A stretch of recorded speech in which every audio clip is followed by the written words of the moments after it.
Hello everyone, welcome back to our English learning series. आज हम सीखेंगे 21 powerful idioms part 8 with meaning, example, easy explanation in English. तो चलिए शुरू करते हैं बिना किसी देरी के आज के इंग्लिश इडियम्स। तो 21 इडियम्स करेंगे आज हम। चलिए शुरू करते हैं बिना किसी देरी के। फर्स्ट है Alphabet soup meaning confusing collection of letters or observations. Example, the report was full of alphabet soup. ये idiom बहुत सारे observations या confusing letters के लिए यूज होता है। Second है always a bridesmaid, never a bride meaning always supporting but never the main person. Example, he is always bridesmaid, never a bride in compositions. ये idiom हमेशा सेकेंड पोजीशन में रहते हैं। थर्ड है an about turn meaning complete change of opinion. Example, the company made an about turn on its decisions. ये idiom पूरी तरह decision बदलने के लिए यूज होता है। पूरी तरह डिसीजन बदलने के लिए यूज होता है। फोर्थ है an article of faith meaning strongly held belief. Example, honesty is an article of faith for him. ये idiom मजबूत विश्वास के लिए यूज होता है। मजबूत विश्वास उसके लिए यूज होता है ये idiom। आगे चलते हैं फिफ्थ के लिए। an iron will meaning very strong determinations. Example, she succeeded because of her iron will. ये idiom strong determinations के लिए यूज होता है। सिक्स्थ है an old flame meaning farmer lover. Example, he meet old flame at the reunion. ये idiom पुराने romantic partner के लिए यूज होता है। मीनिंग है फॉर्मर लवर। सेवंथ है an open book meaning easy to understand. Example, she is an open book. ये idiom transparent person के लिए यूज होता है। an open book।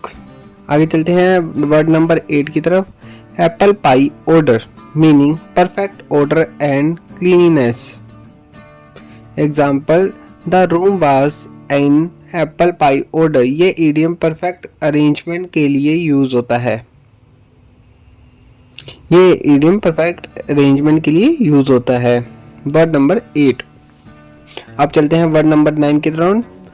As a matter of fact meaning actually. Example, as a matter of fact I know him.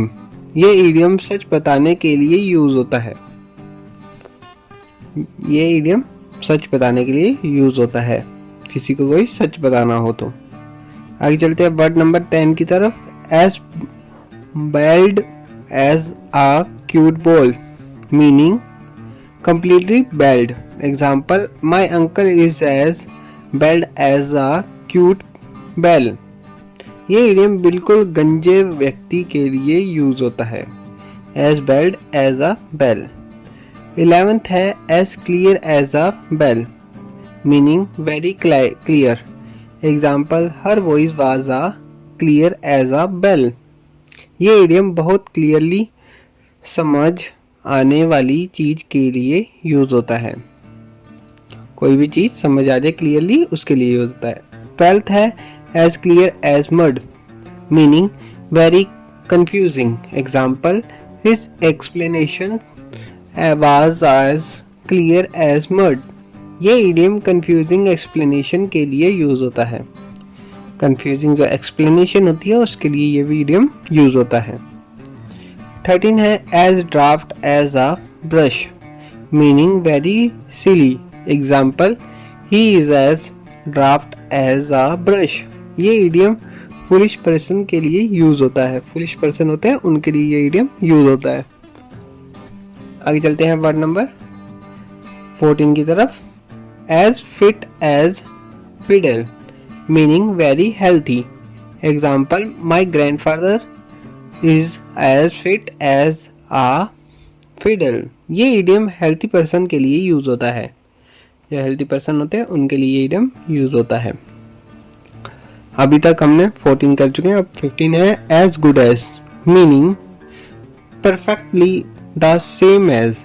Example, the work is as good as finished. ये idiom लगभग complete होने के लिए use होता है, मतलब कि लगभग पूरा हो चुका है ये काम। आगे चलते हैं वर्ड नंबर 16 की तरफ, as good as gold, ये meaning very well behaved. Example, the child was as good as gold. ये इडियम अच्छे बिहेवियर के लिए यूज होता है, ये इडियम जो है अच्छे बिहेवियर के लिए यूज होता है। आगे चलते हैं वर्ड नंबर 3 की तरफ, as good as his word, meaning keep promises. Example, he is as good as his word. ये इडियम प्रोमिसेस निभाने वाले पर्सन के लिए यूज होता है, जो प्रोमिस निभाता है उसके लिए ये वर्ड यूज होता है। आगे चलते हैं 18, as hard as nails, meaning very tough. Example, she is as hard as nail. ये इडियम मेंटली स्ट्रॉन्ग पर्सन के लिए यूज होता है, जो मेंटली स्ट्रॉन्ग होते हैं उनके लिए यूज होता है।